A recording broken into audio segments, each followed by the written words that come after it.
Oh my God. He's Austrian and I'm Irish. I'm important, he's a cook. You're a pain in the ass. Unbelievable.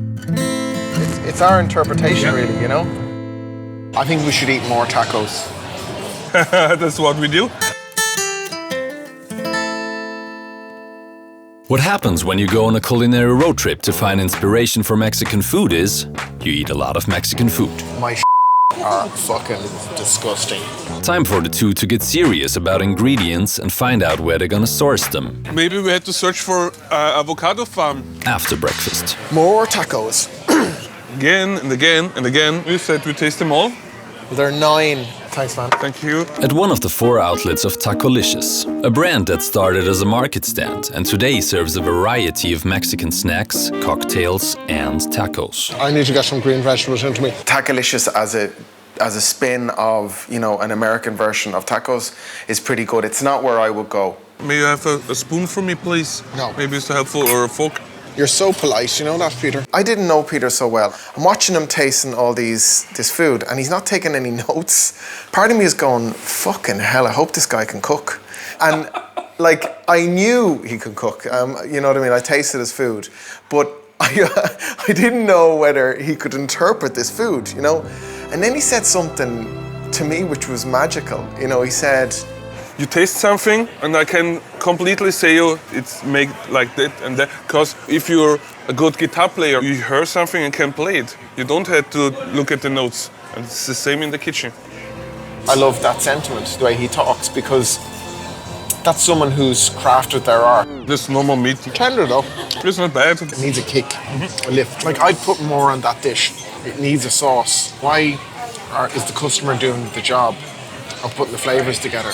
I don't want to just fucking give someone some meat in a piece of bread and put your own stuff on it. We need to finish a taco and serve it to someone, and that's our job. That's where we can give something, our own idea of something, and be who we are. Like, kind of short and fat, just like me, is the perfect avocado tree. This is Lynn. She grows avocados for a living and was gracious enough to answer a call from Peter in the middle of the night asking if she would show them her avocado farm. On the telephone, she was very charming and nice, and I think I got her with my humor. This is cool.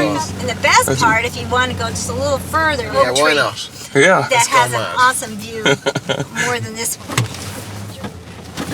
Some people run around it. Let me go down over there. You're a good driver. You're holding on tight and up there, Peter, yeah? Oops. The view is unbelievable. Lynn is a second-generation avocado grower who produces about 3 million pounds of avocados per year. Her farm stretches over 320 acres, hidden away in a valley just off the highway somewhere between San Francisco and Los Angeles. I'm a bit stupid, right? Would you mind telling me again what stumping means? Come on in here. This is a stump tree. It's like 40 foot tall.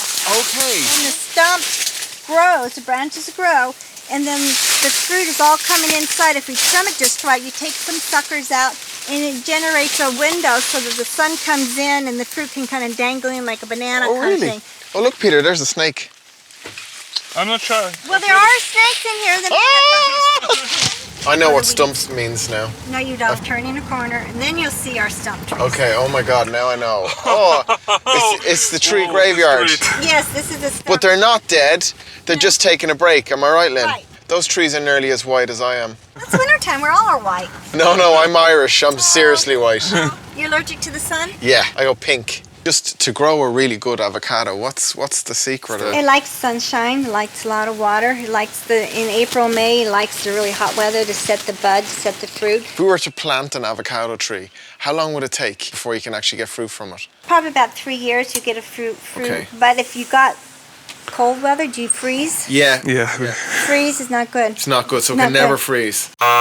Still looking Or forward. pop up restaurants Yeah. in 6 months. Limes are out, avocados are out, but that challenges him to get creative. Taken aback by this horticultural epiphany, the two head back to San Francisco for a hearty meal in another remarkable restaurant on Mission Street. Gracias Madre, a vegan Mexican food restaurant. So the company was started by a couple named Matthew and Terces. They went down to Mexico and traveled for, I think it was like a 2.5-month trip, and they were visiting family members of the employees here. You know, they were inspired by the quality of the food and also just the freshness and how simply people ate, and that it was so satisfying. So that the restaurants were born out of like making an example of that idea to demonstrate that you could have healthy food that was satisfying and nurturing, and it wasn't crazy expensive. You use the word vegan. I start to sweat and get worried. Like it really, vegan does not appeal to me. It is not an attractive word because I've never had a positive experience. And Gracias Madre was such an eye-opener. We're not interested in doing meat substitute or tofu substitute for anything. It's just vegetables, and like getting away from trying to pretend that it's meat and just let it be what it is. Good flavors, intense flavors. That's the way how everyone should do vegan. Really, I was really impressed. 400 to 500 covers per day of freshly prepared organic non-GMO vegan food. In a kitchen just big enough to swing a cat. We downsized, and now we had to move all that production in-house here. So you can see that we don't have as much storage space as we need. This is the corn before the nixtamalization process. Yeah. This is actually the corn in the nixtamalization process right here. I don't know if this is true everywhere, but in the US, if it's organic, it's non-GMO. And it's hard. Non-GMO corn is going away. Because I have some food hunters in Austria, they're searching for organic corn. Very hard to get and very rare. Yeah, that's going to be challenging for you guys for sure. Yeah. He's a manager. I don't know if he has, you know, an ownership. I doubt if he does. But my God, does he believe in what he does? And that's infectious. And that's what really turned me on by Gracias Madre. Mission Chinese is the most crazy. You do not go into a bank manager and say, hey, you know what I mean? I have this street food truck. I'm going to approach this Chinese family and I'm going to ask them, can I cook there on a Thursday and a Friday? It was really the right place and the right time. You know, and they will keep the interior, keep the service, and I'll just do the food. Bank manager goes, I don't think so.